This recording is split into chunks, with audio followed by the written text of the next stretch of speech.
to be safe. Thank you. The honourable member for Portage-Lisgar. Mr. Speaker, all Canadians want to see a leader who will work to heal rifts, not further divide. A leader who will listen, even to those voices he might not agree with. A leader who will work to understand, not dismiss, name call, and gaslight. Contrary to some, there are thousands of passionate, patriotic, and peaceful Canadians on the Hill right now who just want to be heard. Will the Prime Minister extend an olive branch, and will he listen? The Honourable Minister for Public Safety. Mr. Speaker, I think we all support free speech in this House, but there's a big difference between free speech and inciting hatred, inciting violence, desecrating war memorials, Mr. Speaker. And I would hope my honourable colleague would denounce that in the clearest terms, Mr. Speaker. Those radical leaders are not really interested in free speech because they want to pretend as though vaccines don't work. On this side of the House, we know vaccines work. That's the gateway to freedom, and this government will do everything that we can to get there. Thank you, Mr. Speaker. Member for Portage-Lisgar. Of course, we all condemn hateful and destructive acts by a few at any protest. Whether it's beheading the statue of Queen Victoria in Manitoba, tearing down the statue of Sir John A. in Montreal, or putting flags on Terry Fox, whether it's burning churches, whether it's wearing blackface, whether it's Hezbollah flags or Nazi flags, we all condemn it. But I'm not talking about that, Mr. Speaker. You might want to stay down. You might want to stay down.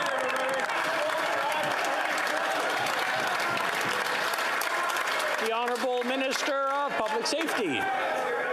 Mr. Speaker, let's be abundantly clear that those individuals who've called for the incitement of violence to overthrow this government, who have caused significant disruption by flagrantly ignoring public health care measures that have forced shops and businesses to close, that have desecrated war memorials, are not interested in free speech, they're not interested in discourse, and they're certainly not interested in advancing our way out of this pandemic, Mr. Speaker. This government will always listen to those who want to have a robust debate about public health care measures, but we have to draw a bright line between those who are interested in that debate and those who are not. For Portage-Lisgar. Well, that minister is not telling the truth, and it's shameful to see what he is doing. Accusing Canadians of being... Order. Order. Order. I think both sides are very truthful in saying what they say. Whether they agree with it or not is something that is another story. But calling someone who's basically calling them a name or accusing them of something is not permitted in the House.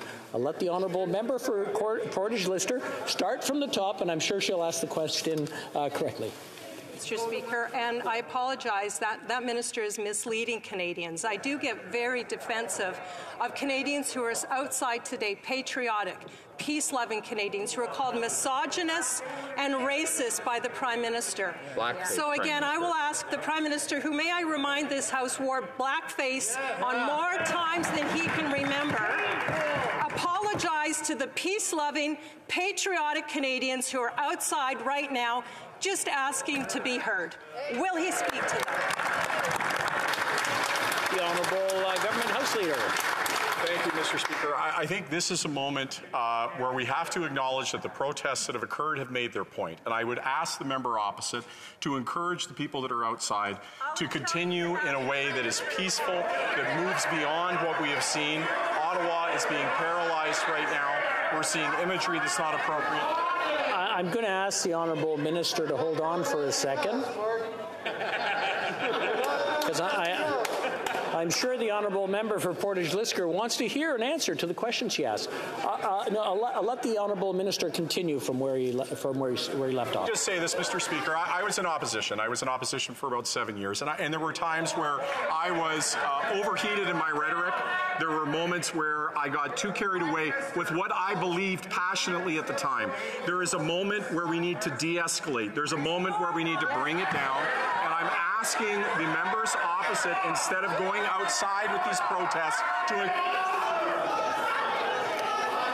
The Honourable Member for North Island, Powell